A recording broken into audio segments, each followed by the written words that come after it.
Now, before we take the webinar further, let me introduce and welcome Dr. Srinivas. So, Dr. Aditya Srinivas is a capital market and financial markets professional with specialization in macroeconomics and fundamental research. He is the Chief Operating Officer of BSE Brokers Forum, that is Bombay Stock Exchange Brokers Forum. He has 17 years of corporate experience in the field of financial services with complete knowledge about all the segments of the capital markets and financial products. He will be today enlightening us about the world economy. So I invite Dr. Srinivas to take over and enlighten the audience with his intellect. Thank you. Yes, a very good evening to all of you friends. Very good evening. Assalamu alaikum to all my dear brother and sister.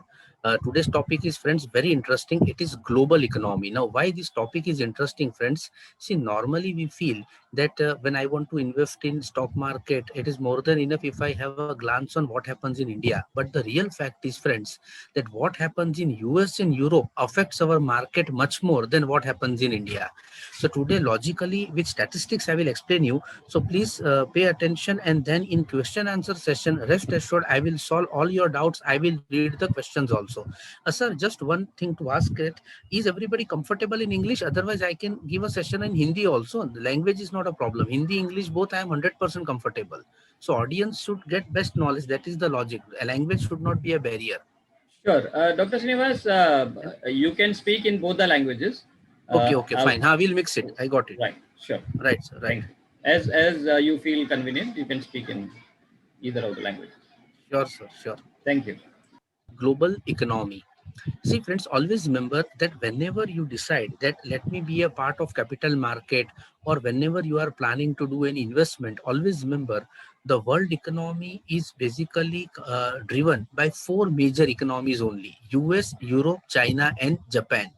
See, we all are aware that for the last 1 year, COVID-19 has affected the whole world in a big way. In fact, 2020 में friends अपना world GDP -4.4% रहा है, -4.4%. ये data इसलिए important है 2008 में जब global financial crisis आया था, 2011 में जब यूरोपियन यूनियन क्राइसिस आया, वो दोनों ही ग्लोबल क्राइसिस में भी वर्ल्ड जीडीपी वाज 1.5%, यानी फिर भी वो पॉजिटिव जोन में था. Always remember the fact that basically when the world GDP is below 2%, it is said to be in recession. ये बेसिकली डेफिनेशन है IMF and World Bank का. World Bank and IMF definition, if the world GDP is less than 2%, it is said to be in recession.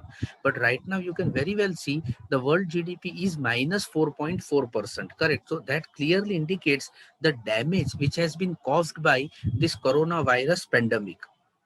Now, why these four countries are very important? See, this is the slide which is very interesting and important also. Just 1 minute. Yes. See, friends, USA alone contributes 23% in world GDP. That means if I put in a very simple language, if the world is doing business of $100, $23 is controlled by US alone. Second is Europe, 20% contribution in world GDP, China 9.3%, and Japan 8.7%. So practically speaking, friends, 61% of the world GDP is just controlled by these four entities, 61% of the world GDP. And that is why always remember that whenever you want to basically trade or make a career in capital market or do investments, it is very, very important that you basically control this. You have a track on these four particular countries. Something very important, friends. Dr. Aditya, sorry to interrupt you. Sure, somebody, the participants have requested full screen. Oh, sure. Right. Sure. Just... And some of them are more comfortable in Hindi, so I think Hindi would be fine because everybody can understand. नहीं, इसलिए मैंने पूछा था. नहीं, कोई बात नहीं, आराम से. Some suggestions have come. Sure, no problem, friends. See, मैं फिर से रिपीट करता हूँ. See, friends, वर्ल्ड में जो है ना, चार बड़ी इकोनॉमीज है, यूएस, यूरोप, चाइना और जापान। मैं तो फ्रेंड्स इस लाइन में पिछले 17 साल से हूँ। मैं आपको एक चीज दावे के साथ कह सकता हूँ कि आपको एक थंब रूल याद रखना है, यानी एक बेसिक रूल। यूएस, यूरोप ढंग से चलते हैं ना, और चाइना अगर ये ढंग से चलते हैं तो आप समझ लो वर्ल्ड आराम से चलेगा और स्टॉक मार्केट में रिटर्न आना पक्का है। उसका सिंपल लॉजिक ये है कि हमारे वहां जो फॉरेन इन्वेस्टमेंट्स आते हैं उसमें से मोर देन 50% सिर्फ यूएस से आते हैं और 30% यूरोप से आते हैं। तो आप समझ लो कि अगर $100 बाहर से आया तो $80 इन्हीं दोनों में से आते हैं, यूएस और यूरोप से। तो इसलिए अगर ये ढंग से चलते हैं ना तो हमारा मार्केट रिटर्न देना ही देना है, उसमें कोई डाउट नहीं है। और ये लोग 100% हमारे मार्केट्स में पैसा डालते हैं। वो क्यों डालते हैं उसके रीजंस भी आगे मैं आपको समझाता हूँ। ये आप देखिए कि बेसिकली ये जो चार कॉन्टिनेंट्स है, यूएस, यूरोप, चाइना, जापान, ये चारों मिलके वर्ल्ड का 61% बिजनेस कंट्रोल करते हैं। तो सिंपल सी बात है कि मोर देन 60% ये चार ही कंट्रोल करते हैं। तो इससे जाहिर सी बात है कि अगर इसमें कोई प्रॉब्लम होगा तो ऑटोमेटिकली वर्ल्ड इकोनॉमी हिलेगी। इंडिया की बात करें तो ऑब्वियसली हम रिलेटिवली साइज में छोटे हैं, इसलिए हमारा कंट्रीब्यूशन सिर्फ 2.4% है। करेक्ट, हमारा कंट्रीब्यूशन सिर्फ 2.5% है। इसलिए हमें ये मेक इन इंडिया या बेसिकली जो प्रोग्राम्स है इसको डेवलप करके पूरे वर्ल्ड में अपने प्रोडक्ट्स बेचने हैं, तब जाके हम वर्ल्ड इकोनॉमी को अफेक्ट कर पाएंगे। सी आपने हमेशा एक चीज देखी होगी कि इन चारों देशों में कुछ होता है तो अपना स्टॉक मार्केट ऊपर नीचे हो जाता है, लेकिन इंडिया में कुछ होने की वजह से क्या कभी आपने सुना है कि भाई यूएस मार्केट हिल गया? कभी नहीं होता है, फॉर द सिंपल रीजन कि ये इकोनॉमी साइज में बहुत बड़ी है हमसे। जैसे अमेरिका की आज की साइज है $21 ट्रिलियन, 21 खरब डॉलर की उसकी इकोनॉमी की साइज है। हम है $2.8 ट्रिलियन। चाइना है $14 trillion, second largest economy in the world. इसलिए जब ये दोनों में प्रॉब्लम होती है तो वर्ल्ड इकोनॉमी को दिक्कत आती है। ये एक डेटा फ्रेंड्स बहुत इंपॉर्टेंट है। ये डेटा आपको ये दिखाता है डेट टू जीडीपी रेशियो, ये बताता है कि इकोनॉमी की साइज क्या है और उसमें कितना उधार का पैसा है। Debt capital, you are very well aware, उधार का पैसा कितना है। सो ये एक पर्टिकुलर पॉइंट हमें याद रख के चलना है फ्रेंड्स। बेसिकली अगर आप इसमें देखेंगे तो जापान है, चाइना है, इसका आप जरा डेट देखिए 229%, 280%।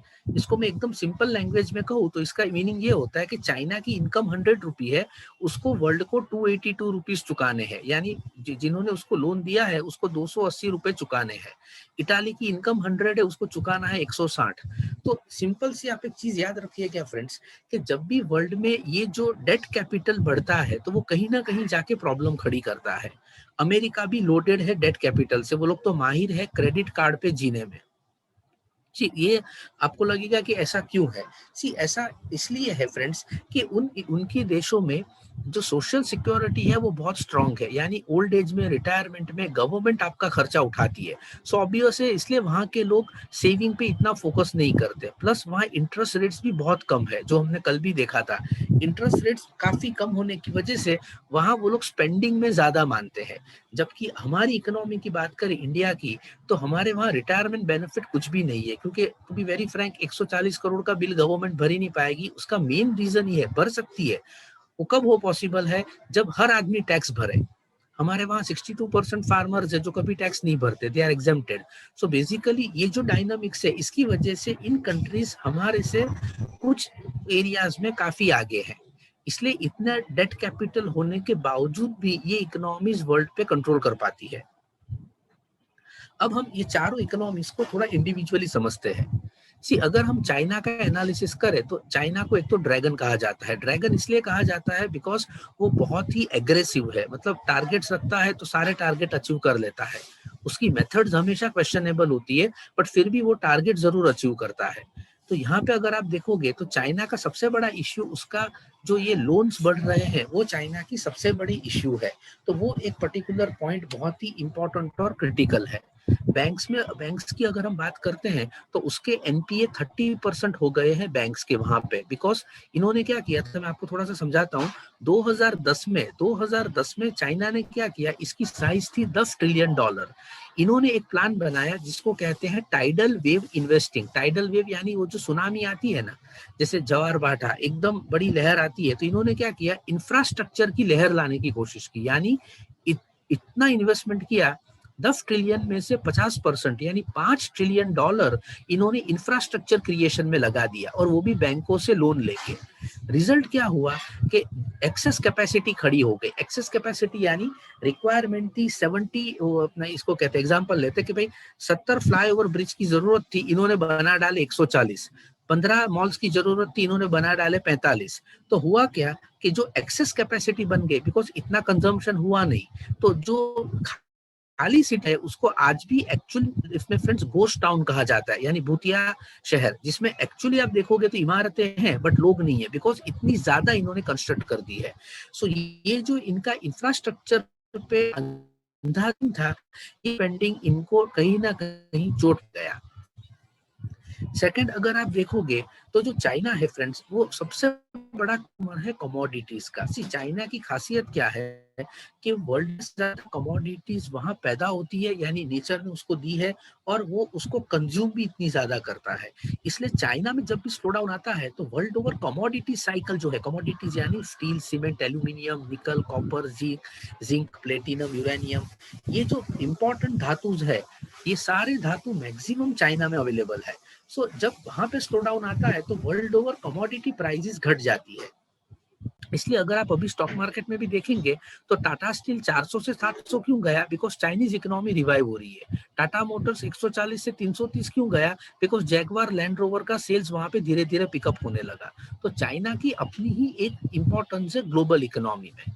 और चाइना का मेन बेनिफिट क्या है फ्रेंड्स, ये एक ही ऐसी इकोनॉमी है वर्ल्ड में जो मैन्युफैक्चरिंग पे चलती है। हाँ, ये इसकी सबसे बड़ी ताकत है, यानी इसका जो जीडीपी है उसमें 53% शेयर मैन्युफैक्चरिंग का है। जैसे मैंने यहाँ पे एक एग्जांपल भी कोट किया है, आप देख सकते हैं।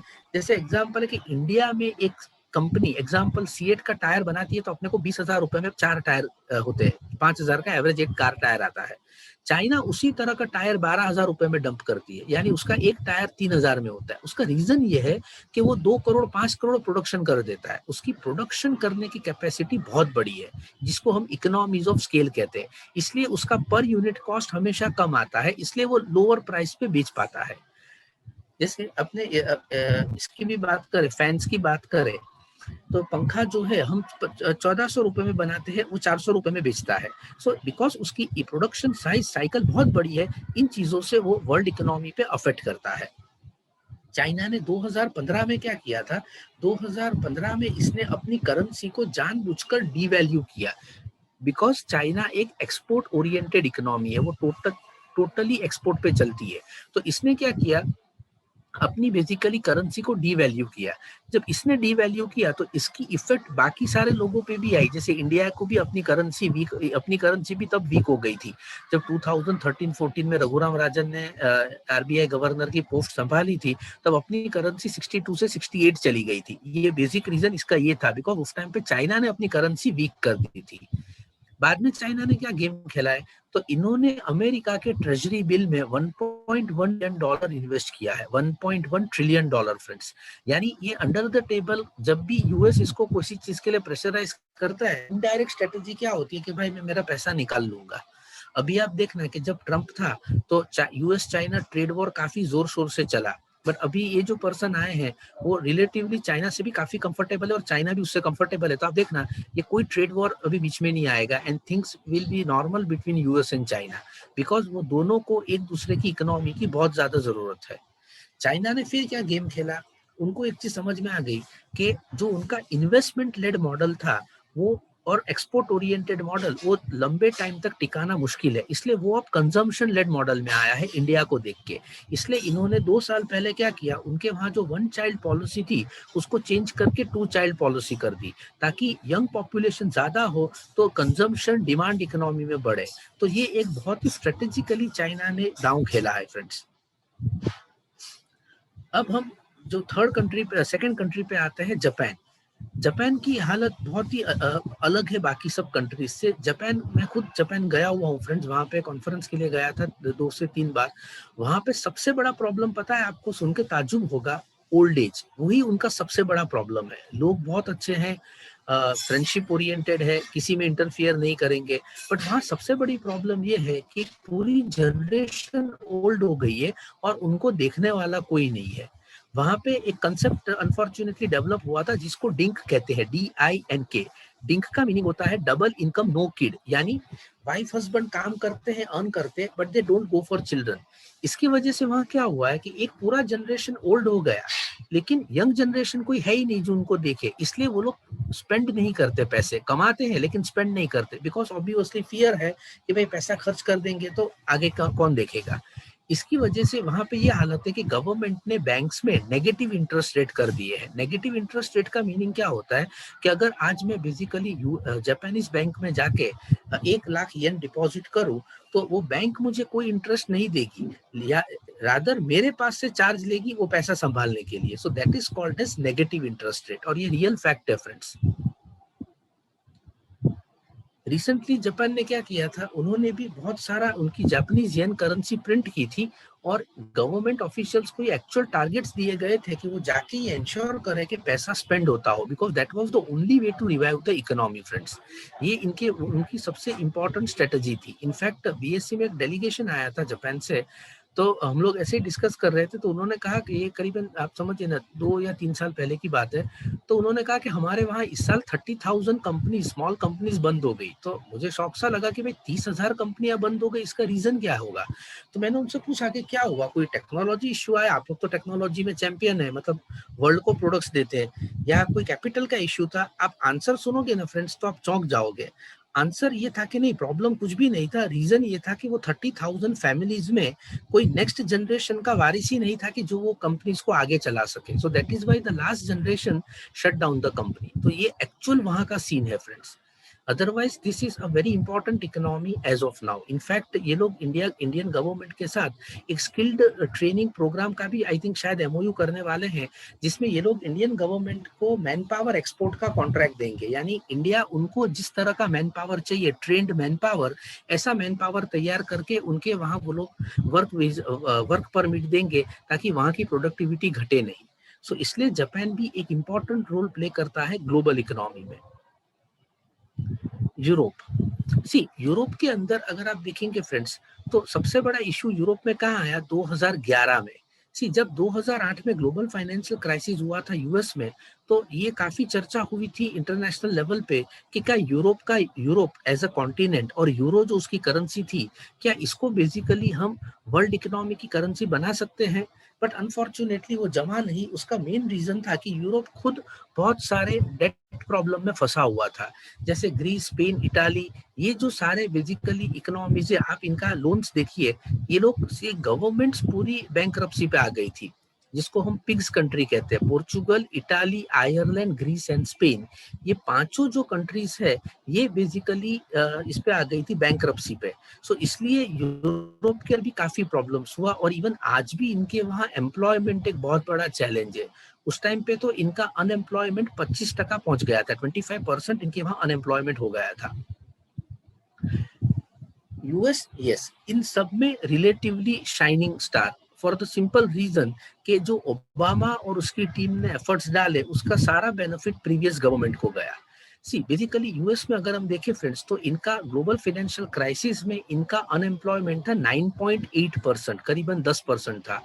वो ओबामा और उसकी टीम ने घटा के 5.1% पे वो ले आए, और कई सालों तक ये लोग 2 lakh jobs per month create करते रहे। काफी सारी एम्प्लॉयमेंट उन्होंने वहां जनरेट की, और इसकी वजह से और दूसरा वहां ये था कि इंटरेस्ट रेट्स ड्रास्टिकली लो थे, काफी कम थे इंटरेस्ट रेट्स।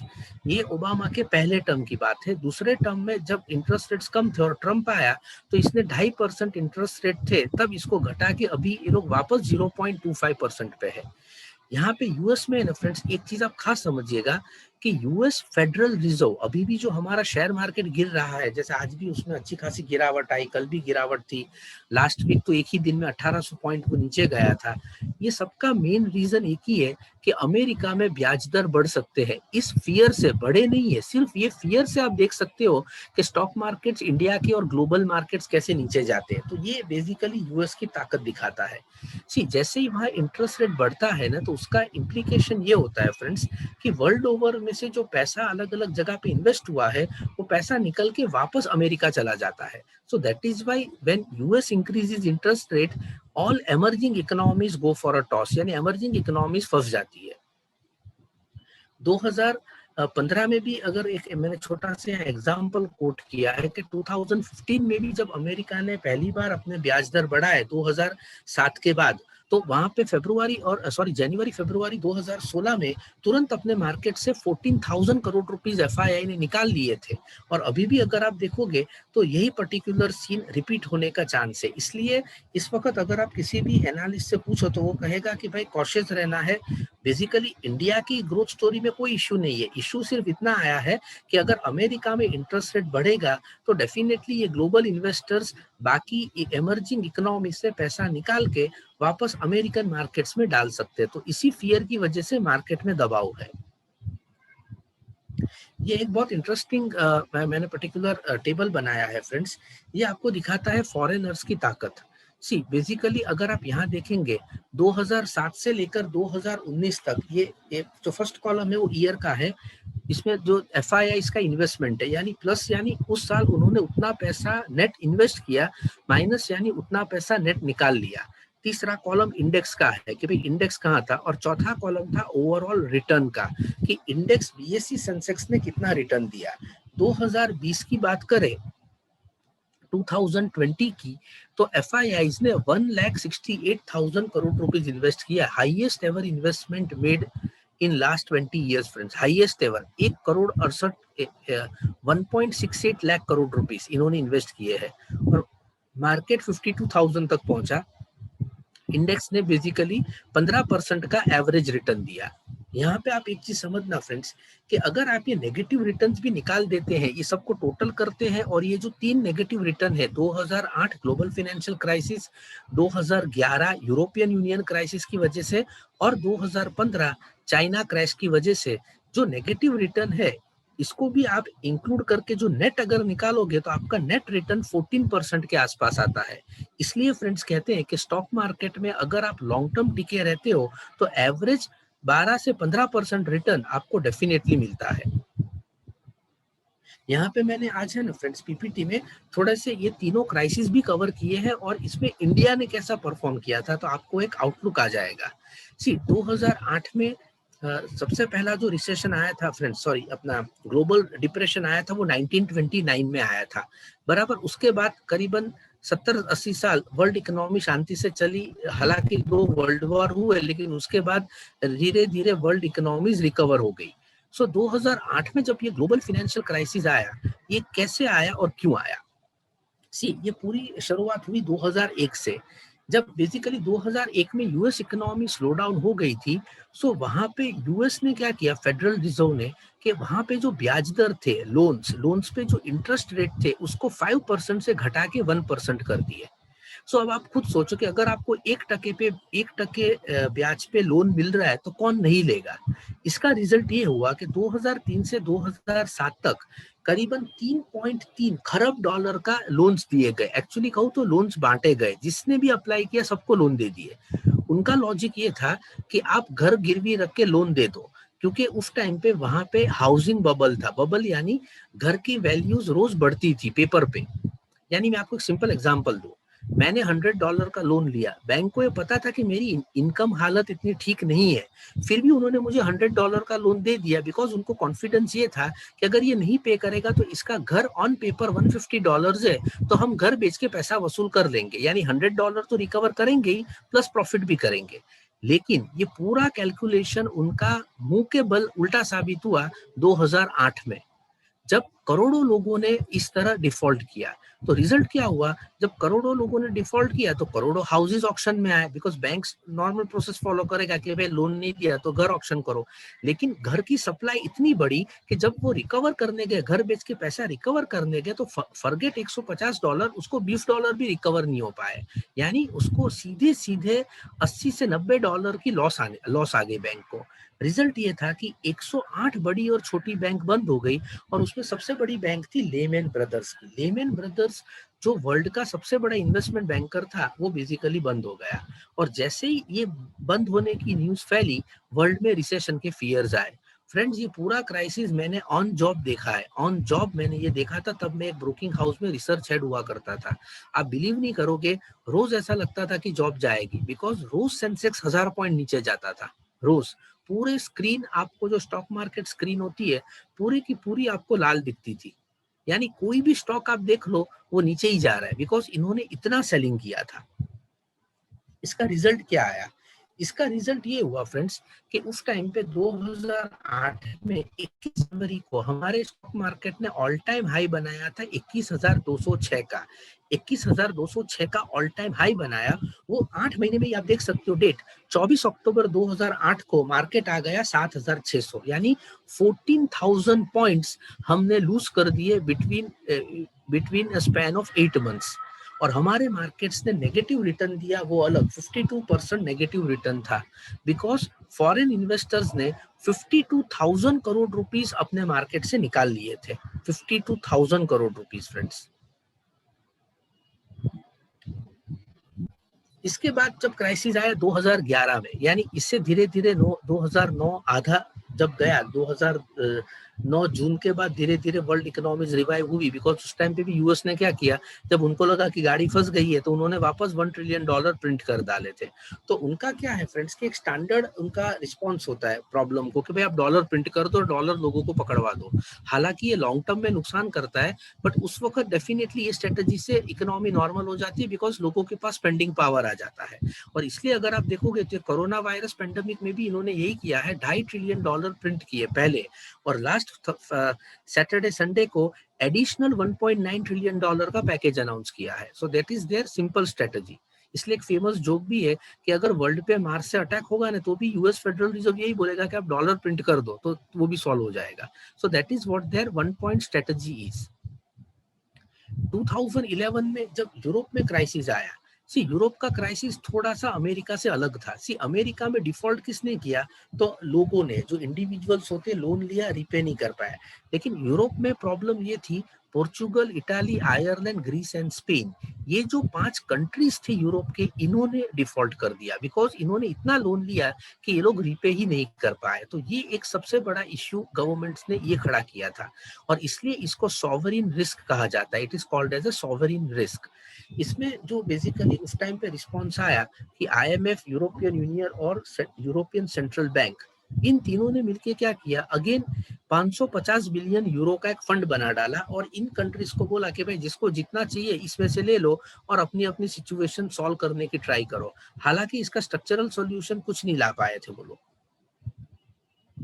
उस वक्त भी, बिकॉज यूरोप में ये सब हंगामा हुआ।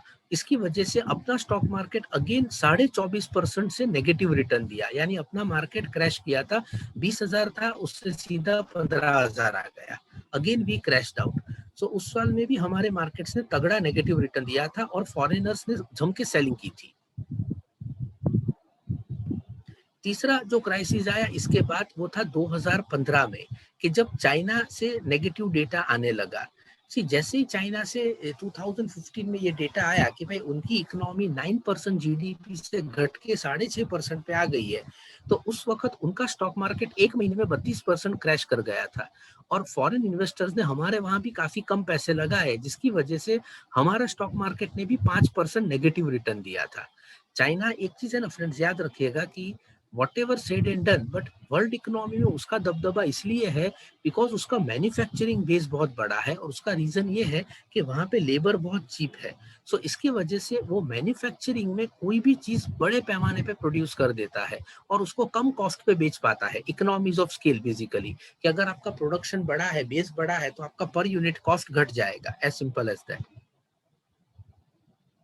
ये एक स्लाइड है ना फ्रेंड्स, ये थोड़ा सा ध्यान से देखिएगा, बहुत इंटरेस्टिंग कंपैरिजन मैंने किया है कि ये जो तीनों ग्लोबल क्राइसिस आए 2008, 2011 और 2015, तो ये तीनों में हमारे स्टॉक मार्केट ने नेगेटिव रिटर्न दिया। 2008 में इंडियन स्टॉक मार्केट ने 45% का नेगेटिव रिटर्न दिया, बिकॉज हम सीधे क्रैश आउट ही हो गए थे। 2011 में यूरोपियन यूनियन क्राइसिस में हमने 24.5% का नेगेटिव रिटर्न दिया, और 2015 में हमने चाइनीज क्राइसिस में 5% का नेगेटिव रिटर्न दिया। लेकिन इसके सामने अगर आप देखोगे तो हमारा जीडीपी यानी हमारी इकोनॉमी ने बहुत अच्छा परफॉर्म किया है।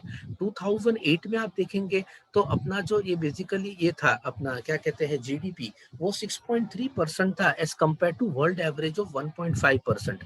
2011 में हमारा जीडीपी 7.1% था as compare to world average of 2.5%। और 2015 में अपना जीडीपी 7.5% था as compare to world average of 3.5। यानी हमने रिलेटिवली अच्छा परफॉर्म किया in terms of real economic growth. In terms of stock market performance, yes we were affected negatively. उसका reason क्या था फ्रेंड्स? उसका रीजन ये है जो हमने यस्टरडे भी देखा था कि इंडियन इकोनॉमी के जो ये 3 स्ट्रेंथ्स है, डेमोग्राफिक डिविडेंड है, डोमेस्टिक कंजम्पशन है और हाई सेविंग्स रेट है, ये जो हमारे थीम है ना फ्रेंड्स, यही इंडिया को वर्ल्ड में सुपर इकोनॉमिक पावर बनाएगा फॉर द सिंपल रीजन कि अपने वहाँ हाईएस्ट यंग वर्किंग लोग है। तो बिकॉज अपने वहाँ हाईएस्ट यंग वर्किंग लोग है, हम लोग इसमें से अच्छा खासा ये डिमांड एंड कंजम्पशन जनरेट कर पाते हैं। सो ये पर्टिकुलर पॉइंट बहुत ही ज्यादा इंपॉर्टेंट है friends. So with this friends I complete my part and now we can basically go with I think question answer session. तो ये मुझे ये करना था, आपको समझाना था। Now I think we can go with Q&A session. Thank you, Dr. Srinivas. That was a very enlightening talk about the world economy, covering the major economies and about the GDPs and everything. Thanks once again. Now, Thank you, sir. right. I will be taking the questions. Yes, sure. The first question is, Japan being such a smaller country than India, why is Japan's economy so big, so high?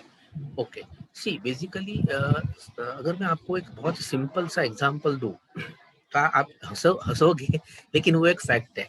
C, Japan की total population 10 crore है, महाराष्ट्र 12.5 करोड़ है, उत्तर प्रदेश 23 करोड़ है, गुजरात 6.5 करोड़ है।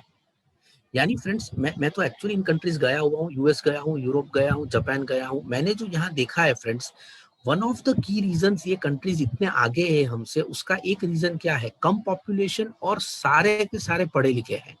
तो उनका per capita जो income है friends, per capita income ये होता है कि national income divided by total population. आपको ताज्जुब होगा जानकर कि इंडिया का अपने वहां पर कैपिटा इनकम सिर्फ $2,000 है पर पर्सन। $2,000 पर पर्सन यानी 1,40,000 रुपया सालाना आदमी कमाता है। तो एवरेज उसकी सैलरी आ गई 11 से 12,000 रुपए पर महीने का। अमेरिका में एक आदमी की इनकम है $65,000, तो उसको 12 से डिवाइड करेंगे तो $5,000। अगर आप एक थियरी लेते हैं जिसको हम परचेज पावर पैरिटी थियरी कहते हैं, 15 minute, purchase power parity theory अगर हम कहते हैं, वो थियरी क्या कहती है कि अगर अमेरिका में एक आदमी $5,000 कमाता है तो इंडिया में भी एक आम हिंदुस्तानी की इनकम उससे करीब सेम होनी चाहिए। अगर हम एवरेज 60 रुपीज भी पकड़े तो 5,000 इंटू 60 यानी पे एक एवरेज इंडियन की इनकम 3 लाख रुपए होनी चाहिए। यहाँ तो कंपनी के सीईओ की सैलरी भी 3 लाख पर मंथ नहीं है। सो बेसिकली कहने का लॉजिक क्या है कि ये कंपनी साइज में स्मॉल है बट इकोनॉमिकली पैसे वाइज बहुत हमसे स्ट्रांग है। और उसका मेन रीजन ये है कि वहाँ पे स्ट्रक्चर्ड जॉब्स है, स्ट्रक्चर्ड बिजनेसेस है और लोग कम है। सी, सिंपल सा लॉजिक है, रिसोर्स ज्यादा है, financial resources, land resources, economic resources ज्यादा है, लोग कम है। अपने वहाँ पूरा सीन उल्टा है, लोग बहुत ज्यादा है और फाइनेंशियल, इकोनॉमिक, लैंड रिसोर्सेज कम है। That is the main reason. Thank you, sir. The next question is, could I get this PPT data to study? Yes, वो तो मिल जाएगा. Right. We will be sharing the video with all the participants, so you'll be able to get in that. And continuing with the question, does the stock market can be our active source of income? Yes, definitely stock market can be your active source of income. See friends, इसमें if I tell you, आप एक simple चीज ये कर सकते हैं, अगर आपको इसमें से प्रॉपर इनकम रेस करनी है, इसको एज अ बिजनेस बनाना है, एंटरप्रेन्योर बनना है, तो आपको हम पूरी तरह गाइड करेंगे। आप इसकी फ्रेंचाइजी ले लो और सिंपल कैश मार्केट में, मैं डेरिवेटिव फिर से ना कह रहा हूँ क्योंकि डेरिवेटिव रिस्की होता है। कैश मार्केट में अगर आप आपके पहचान वालों के नए क्लाइंट्स के अकाउंट खोल सकते हैं, उनको गाइड करके अच्छे स्टॉक्स का ले बेच कराओगे, तो ये आपका परमानेंट सोर्स ऑफ इनकम बनेगा। बिकॉज जितनी बार क्लाइंट बाय सेल करेगा, आपको आपकी ब्रोकरेज कंफर्म मिलेगी। करेक्ट, और ये तो प्योर तिजारत है, इसमें कहीं भी इंटरेस्ट वाला कोई पार्ट नहीं है. So it can be a proper source of income provided आप एक बार ढंग से ट्रेनिंग लेके इसके जो बिजनेस के कॉन्सेप्ट है वो आप समझ लें. और इसके लिए भी हम एक अलग से सेशन ऐसा होगा तो हम AMP के थ्रू अरेंज करा देंगे. Thank you, sir. We will certainly do that. It will be Yes. helpful. The next question is from Mubashir Ahmed Sheikh, and he asked, is silver and gold also coming in commodities? Yes sir, definitely silver and gold जो है friends, ये commodity के अंदर ही आता है, और ये दोनों जो है वो कमोडिटी मार्केट्स में इन पे जम के ट्रेडिंग भी होती है.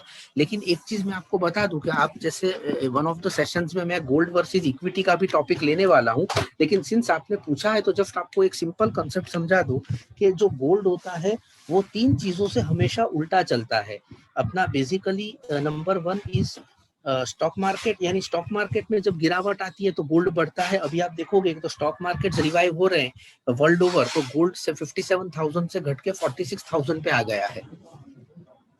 सो बेसिकली आप एक चीज समझिएगा कि गोल्ड जो है ना वो हमेशा रिवर्स चलता है. वर्ल्ड में जब भी कोई प्रॉब्लम होगा तो गोल्ड बढ़ेगा, और वर्ल्ड इकोनॉमी नॉर्मल होते जाती है तो गोल्ड घटने लगता है. अभी ये बेसिकली गोल्ड इसलिए घट रहा है, उसका रीजन इतना ही है कि वैक्सीनेशन स्टार्ट हो गया है और world economy slowly and gradually track पे आ रही है. So that is why gold and silver will come in commodities. इस पे भी अच्छा खासा ट्रेडिंग होता है. Thank you, sir. The Yes. next question is from Ashok Khan, and it is, why labor is cheap in China even though they have more GDP per capita? See, basically, the reason labor is cheap there is because it's a completely manufacturing driven economy. जैसे मैंने आगे भी कहा आपसे कि वहाँ पे main business ही manufacturing है. सर्विस, वो एक ही ऐसी इकोनॉमी है फ्रेंड्स कि जहाँ पे GDP में 53% कॉन्ट्रीब्यूशन सिर्फ मैन्युफैक्चरिंग से आता है. 53%. सो आप एक अच्छे से समझ सकते हैं कि अगर इतना बड़ा प्रोपोर्शन वहाँ मैन्युफैक्चरिंग से आ रहा है तो ऑब्वियसली वहाँ पे जितनी भी इंडस्ट्रीज है वो प्राइमरीली बेसिकली मैन्युफैक्चरिंग में है, और मैन्युफैक्चरिंग में लेबर लगता है. सो वहाँ पे जो मैक्सिमम लोग हैं, इनफैक्ट वहाँ पे 16 इयर्स से जो 25 इयर्स के एज गैप वाले लोग हैं उनको फैक्ट्री लेबर कहा जाता है. उनको टाइटल ही है फैक्ट्री लेबर.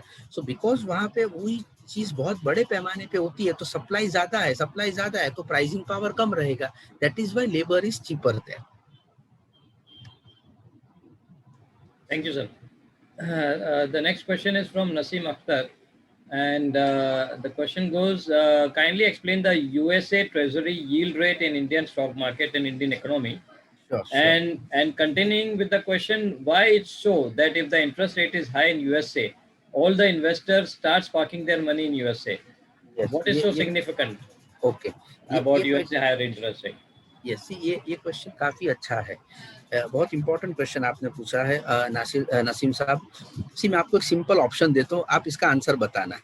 सी अगर मैं आपको ये ऑप्शन दूं कि आप इंडिया में मुंबई में एक MNC कंपनी में काम करना चाहेंगे या आप अमेरिका की न्यूयॉर्क की कंपनी में काम करना चाहेंगे, जाहिर सी बात है 100 में से 90 लोग ये बोलेंगे कि भाई हमें अमेरिका न्यूयॉर्क में काम करना है. Correct. Same logic goes here. See जब US इंटरेस्ट रेट्स बढ़ाता है ना, सी वो एक इंटरेस्ट रेट नहीं है, वो एक इंडिकेटर है एक्चुअली. वो इंडिकेट क्या करता है कि US में जब इंटरेस्ट रेट बढ़ते हैं तो इसका मीनिंग ये होता है कि भाई US इकोनॉमी रिवाइव हो गई है, US इकोनॉमी अच्छे दौर में आ गई है. तो इन्वेस्टर्स को क्या लगता है, यहाँ जब मैं वर्ड इन्वेस्टर यूज कर रहा हूँ तो इसका मतलब है FIIs हो गए, MNC कंपनीज हो गई. उनको क्या लगता है कि जब मुझे US बुला रहा है और US में अपॉर्चुनिटी है तो मैं एशिया में क्यों अपना पैसा वेस्ट करूं. सो इसलिए जब भी वहाँ बॉन्ड यील्ड्स बढ़ते हैं, वहाँ पे इंटरेस्ट रेट कोई ऐसा नहीं है कि 1% से 7% हो जाते हैं. वो बढ़ता 0.25 से 0.50 ही है. लेकिन वो जो 0.25% की जो बढ़ोतरी होती है वो एक सिग्नल फेंकता है पूरे वर्ल्ड के इन्वेस्टर्स को कि भाई US इकोनॉमी ट्रैक पे है तो आप US में आके पैसा लगाओ ना, बाकी जगह क्यों लगाते हो. And that is the reason कि जब US में बॉन्ड यील्ड बढ़ते हैं तो अपना स्टॉक मार्केट नीचे आता है, बिकॉज हमारे वहाँ जो फॉरेन इन्वेस्टर्स है वो यहाँ से पैसा निकाल के वापस US में लगाने लगते हैं. सो इसलिए US बॉन्ड यील्ड्स बहुत इंपॉर्टेंट है. It is an indicator.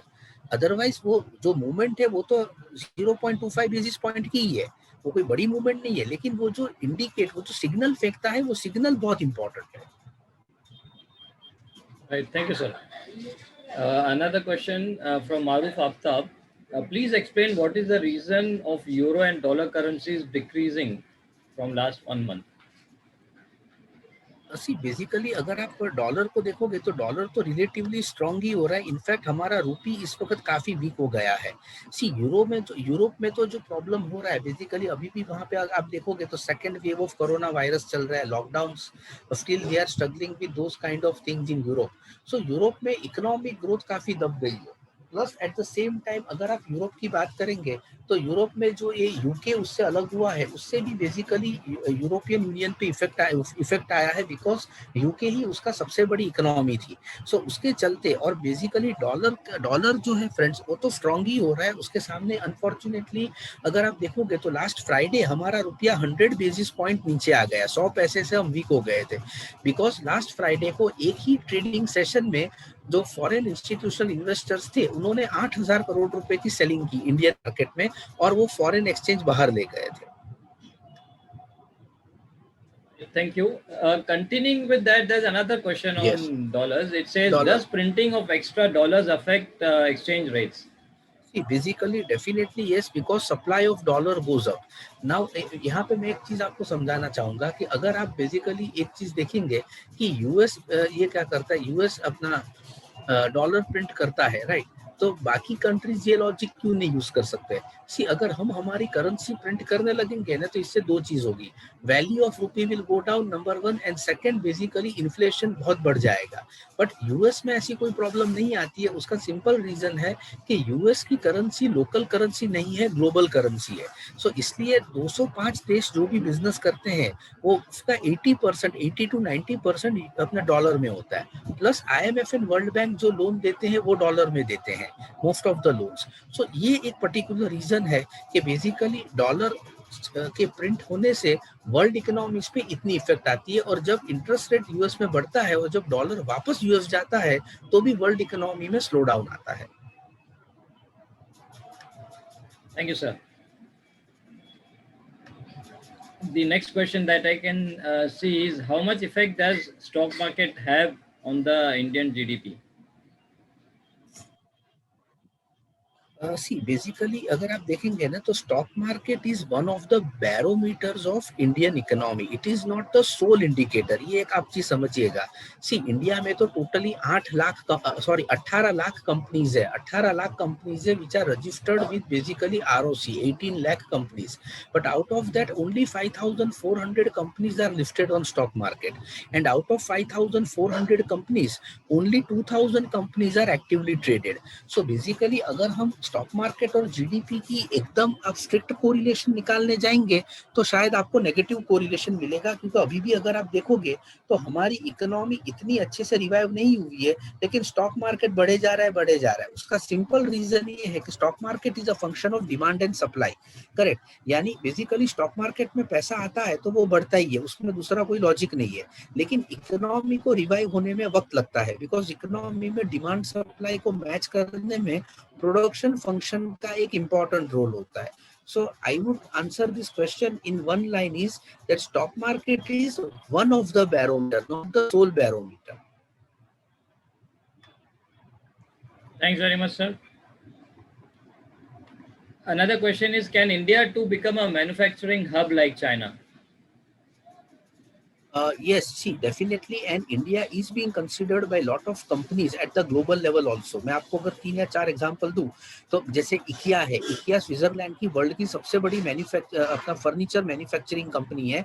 इसने 2 साल पहले हैदराबाद में अपना सुपर स्टोर डाला था, और इस साल ये नवी मुंबई में अपना सेकंड स्टोर ओपन कर रही है। आप देखोगे सैमसंग ने गुड़गांव में वर्ल्ड का सबसे largest mobile manufacturing plant Gurgaon में डाला है। आप टेस्ला देखोगे जो यूएस की इलेक्ट्रिक बनाने वाली कार कंपनी है, टेस्ला ने ऑलरेडी अपना इसमें क्या कहते हैं बेंगलोर में आरओसी के साथ अपनी कंपनी फॉर्म कर दी है, आरओसी में रजिस्टर करा दी है, और वो गुजरात, महाराष्ट्र, कर्नाटक गवर्नमेंट से एक्टिव टॉक्स में है कि कहाँ पे मैन्युफैक्चरिंग प्लांट डाले।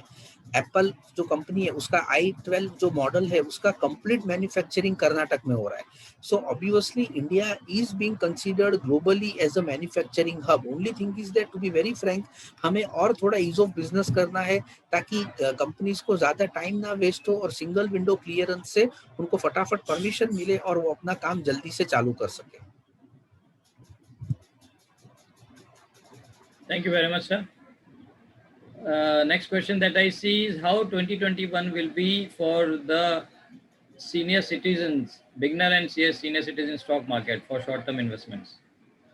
सी फ्रेंड्स, एक चीज आप समझना कि स्टॉक मार्केट अगर आपको शॉर्ट टर्म ही करना है ना, सी स्टॉक मार्केट में प्राइमरीली आप 3 चीज कर सकते हो. ये ऑप्शन हर किसी के पास होता है, डिपेंड करता है आपका माइंडसेट कौन सा ऑप्शन के साथ टैली होता है. तो मैं आपको तीनों ऑप्शन शॉर्ट में समझाता हूँ. Number 1, intraday trading. Intraday trading यानी कि आपने सुबह लिया दोपहर को बेच दिया. Obviously a thing which is not recommended because it involves highest amount of risk. But फिर भी बेसिकली अगर आप देखोगे तो lot 82% of the market volume, 82% is still intraday trading because lot of लोग इससे अपना घर चलाने की कोशिश करते हैं, पैसा बनाने की ट्राई करते हैं. कितने सक्सेसफुल है is a matter of question. Second, आप देखोगे इसको हम डिलीवरी बेस्ड ट्रेडिंग कहते हैं. डिलीवरी बेस्ड ट्रेडिंग यानी क्या कि आपने बेसिकली अच्छे शेयर्स बाय किए, उसका फुल पेमेंट कर दिया और आप एक टारगेट रिटर्न रखो कि भाई बेसिकली 10% ये बढ़ेगा तब आप उसको बेचोगे. तो सपोज करो 1 महीने में, 1.5 महीने में या कभी कभी 15 दिन में वो 10% बढ़ता है तो आप उसको बेच दो. So that is a better strategy for anybody, like if you are asking for a beginner also और for a senior citizen also. और जो तीसरी स्ट्रेटजी है वो है basically wealth creation strategy. Wealth creation strategy के अंदर आप क्या करोगे, एवरी मंथ थोड़ा थोड़ा शेयर्स बाय करोगे. जैसे एक रिलायंस, 2 टाटा स्टील, आप ये सब बाय करो लेकिन उस every month on a monthly basis.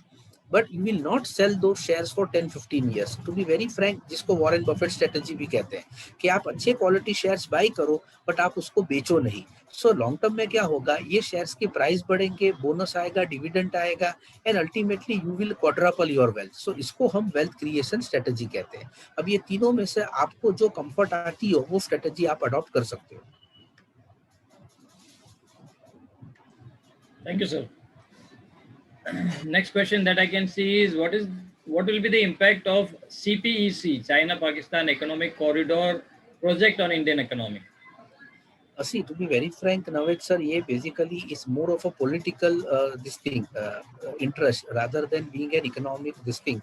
But as far as my knowledge and understanding goes, see simple सा point है, जिस ढंग से चाइना ने अपने आप को बिहेव किया है कोविड में, obviously चाइना का ग्लोबल रिस्पेक्ट खत्म हो गया है. And not only that, most of the countries ने ये समझा है कि चाइना पे डिपेंडेंसी रखने से too much dependency on China will create a problem. Because इस बार सबकी सप्लाई चेन बंद हो गई थी बिकॉज चाइना में मेस था because of covid.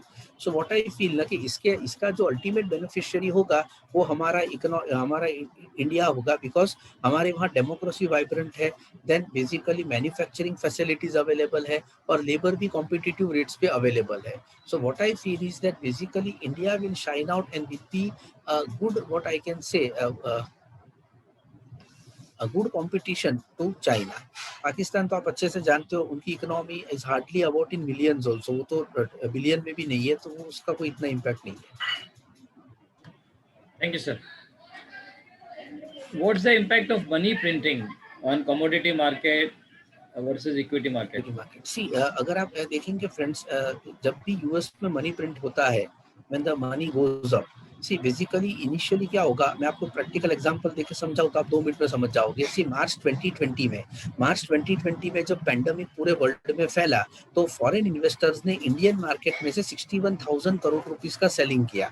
So equity markets crash हुए, लेकिन सामने गोल्ड 50,000 रुपीस पर 10 ग्राम्स पहुंच गया. Because whenever there is a problem in world economy, gold prices will go up. ये हमेशा आप याद रखो. लेकिन जैसे जैसे अनलॉक आया, वर्ल्ड इकोनॉमी सुधरने लगी, अमेरिका ने वापस $2.5 ट्रिलियन प्रिंट किए, तो हमारा जो सेंसेक्स 25,600 पे आ गया था, 25,600 पे, वो वहां से सीधा बढ़कर वापस 50,000 गया. करेक्ट। और अभी आप देखोगे तो गोल्ड 57,000 से घट के बेसिकली 46,000 हो गया है, यानी gold is reducing, equities are rising. तो एक आप सिंपल चीज याद रखना कि जब भी बेसिकली वर्ल्ड में कोई प्रॉब्लम होती है तो इक्विटीज घटता है, टेम्पररीली गोल्ड बढ़ता है। लेकिन जैसे ही वर्ल्ड में things start becoming normal, again equity market rises and gold falls. तो ये दोनों में इनवर्स रिलेशनशिप आपको याद रखना है। Thanks very much, sir. Another question without the name is, what was the reason for better performance of GDP in 2008, 11 and 2015?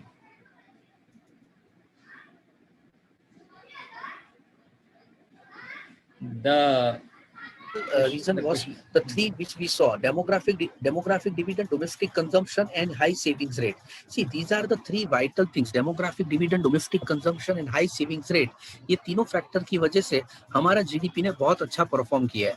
C friends, we have highest number of young working people. तो logic इतना ही है कि अगर आपके पास young लोग होंगे तो ऑब्वियसली वो वर्क करेंगे तो अर्न करेंगे तो स्पेंड करेंगे, तो जाहिर सी बात है आपका जीडीपी बढ़ने वाला है। करेक्ट। सो ये पर्टिकुलर पॉइंट हमें ध्यान में रख के चलना है। So that is the main reason why our particularly economy did well during all the three crisis. Thank you, Dr. Aditya. Uh, the next question from Mr. Laik Ali Khan is, can Japan call our skilled workers, skilled Indian workers?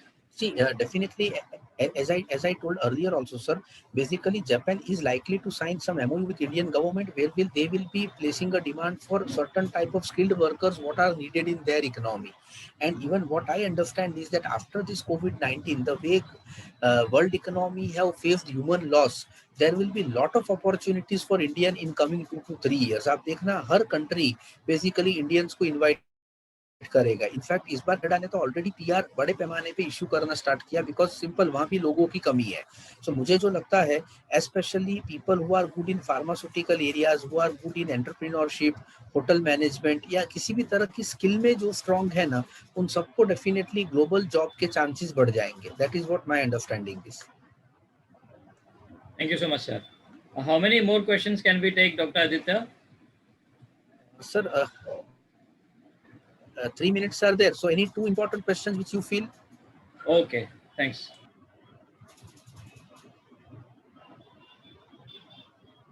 Right, so there's one which says, can India print rupee to expedite things like US did? If not, why?